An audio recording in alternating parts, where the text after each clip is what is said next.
fight clean at all times, protect yourself at all times, and what I say you must obey. Good luck, Bruno Suete. Touch him up.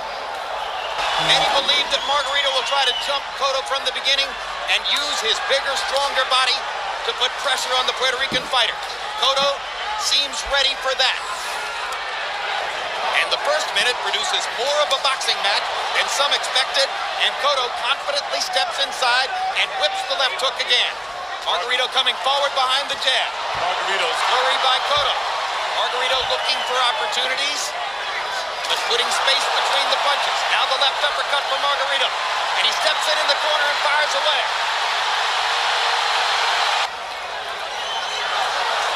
A skillful first round, but at the end of the day, it appeared Cotto has had more moments than Margarito.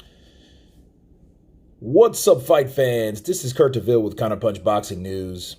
And as you guys were viewing, this is my second volume of one of the dirtiest fighters in boxing. This is volume 2 again. This is with Miguel Cotto and an Antonio Margarito. Okay. And through this journey, through this video, we're going to see the deterioration of Cotto's face due to cheating. Okay.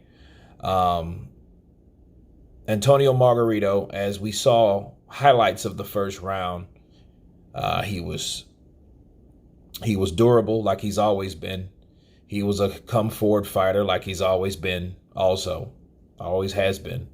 And Cotto was the better boxer. He was the sharper. He was the faster fighter in there. He was the smaller fighter. He was the shorter fighter. And we seen in spots Margarito was able to get off like he normally should do, especially when he took advantage of his size, okay, and used his advantages of being the bigger man to plow in and to, and to tie and to push Cotto on the ropes, as you can tell.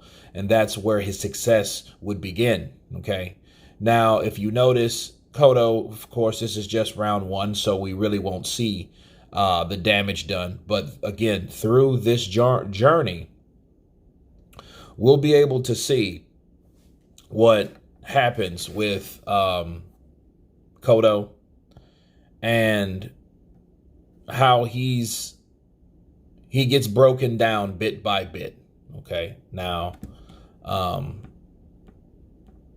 let's continue. 5 rounds to 4, 86-85. We've got 3 veteran Las Vegas judges at ringside tonight with a tough job in front of them as we come down the Letterman's Guard, Emmanuel. Power shots in the 9th round. Cotto 21 out of 45. Margarito 25 out of 80. Cotto landing 30 total punches in the round. There's a bing and slipping too, Emmanuel. And you talked about Margarito's defense early on. I've been impressed with Cotto's defense since he's been under pressure from the middle part of the fight. Yes, this has been maybe one of his best defensive fights since he's fought.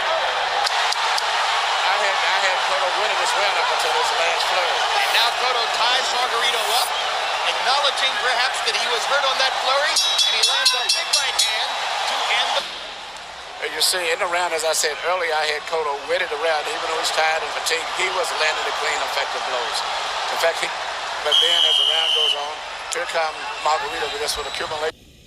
Now, you guys can clearly see that Cotto's still landing. He's still moving. He's still eluding. He's still in the fight. But if you notice how his skin is starting to tear, break, rip, and you could see for every punch that Cotto threw, because Cotto always had a strong jab, every jab and right hand and left hook that Cotto landed, the one punch that Margarito threw stopped him in his tracks. Okay? I mean, stopped him dead in his tracks. If you guys can see how that breakdown was most affected, because Cotto would land 3 punches, Margarito would land 1 or 2, and those 1 or 2 punches would affect Cotto very different than Cotto affected Margarito. Okay, now understand something. I want to make it clear right now. Margarito, Antonio Margarito's greatest attribute was his chin. He had a beard on him. Okay, he could take punches from smaller fighters. You had to be one hell of a puncher like Sugar Shane Mosley, and I get to him later, but you would have to be that type of puncher to take or withstand those type of punches. Well, a guy that has a great chin, a great beard like Margarito naturally had, the only thing he flawed was, right? He was a Yori Boy Campus, okay? He was those type of Mexican fighters that like to work the body, that love to get in there and brawl and trade. That's his thing.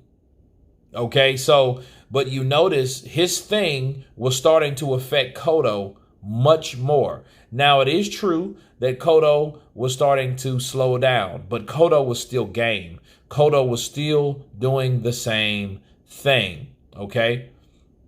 And as you can see how drastic rounds 5 was compared to rounds 7 or 8, okay? How big of a change it was to Cotto's face when he started taking punches, knowing how to box and move the way he was. But look how Margarito's punches affected Cotto's skin. So let's continue.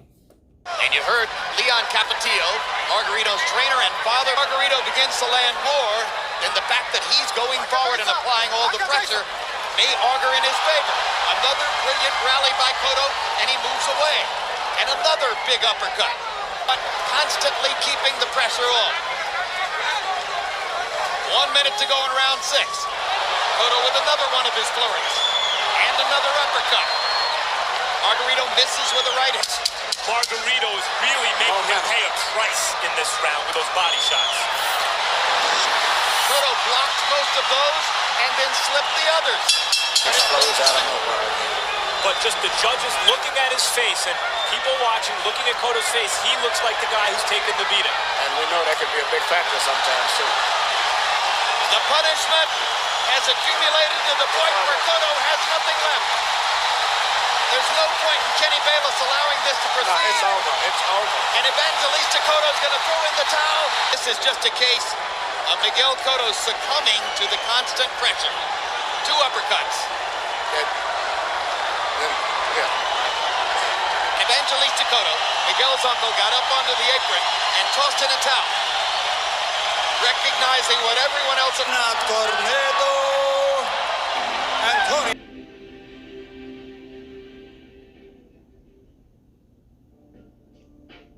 The trouble began before the fight in Margarito's locker room, as trainer Javier Capetillo wrapped his boxer's hands while Mosley's trainer Nazim Richardson looked on. Los a mí ya me habían vendado la primera mano, que estaba bien el vendaje. Después, pero desde que me empezó a vendar Capetillo, surgieron los problemas del entrenador de Mosley, que no podía dar 2 vueltas en el mismo tape, y que no podía dar, que nomás era una sola. There was such a distraction about the tape on the wrist. You know, that could be the fake out. I'll show you this to give you something else. So I checked the pad, and when I checked the pad, it felt hard. So when the commissioner felt it, he said, that feels pretty hard. The commissioner flipped it open, and a block fell out of it. We were all asking ourselves, what happened? What is it?